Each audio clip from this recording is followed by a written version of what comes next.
በዚህ አጋጣሚ ከዚህ በኋላ ይሄ ርዕስ ባይነሳ ደስ ይለኛል። እኔ ብሪፍ ካደረገ ሀሳብ ከሚያነሱት ሰዎች ጋር እነዛም ሰዎች ይዘው ሀሳባቸውን የሚከራከሩበት ነጥብ ካላቸው እንደበሰለ ሰው ተቀራርቦ አውርቶ ነገሮችን መፍታት ላይስ ከምን ደረሳችሁ? አዎ እንግዲህ እኛ ከሳሽ አይደለንም። ስለዚህ እኛ ትክክል ነው የሰራነው ነገር አክቹዋሊ እኔ አይደለሁም ያደረኩት ይሄን ነገር ወይንም አሁን ያለን ሰዎች አይደለም። ኑዛዜ ነው የተፈጸመው። ኑዛዜ ደግሞ በሸሪዓው በእምነታችን መፈጸም ውዴታ አይደለም ግዴታ ነው።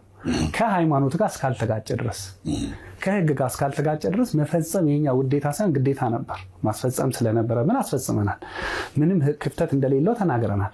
አይ ይሄ ክፍተት አለ የሚል አካል ካለ በማንኛውም ሰዓት ዝግጁ ነን ለመነጋገር። ስለዚህ እኛ ጥፋት የለም እያል የሆነን አካል ሂደን የምናናገርበት ምንም መንገድ የለም።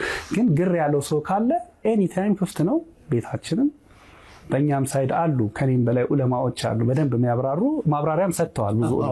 ብዙ ጊዜ እንዲህ አይነት ሀሳቦች የሚመጡት በቅንነትም ነው በመተሳሰብ እሳቸውን ከመውደድም መሆን ያለበት ህግና ስርዓትም ስላለው ከሱ ጋር የሚጋጭ ነገር ካለ በእኔ በኩል የሀሳብ አለ ወይም ደግሞ በእኛ በኩል የሀሳብ አለ የሚሉ ሰዎች ካሉ ተቀራርቦ በመነጋገር መፍታት ይቻላል ብዬ አስባለሁ። ኤኒ ታይም በራችን ክፍት ነው።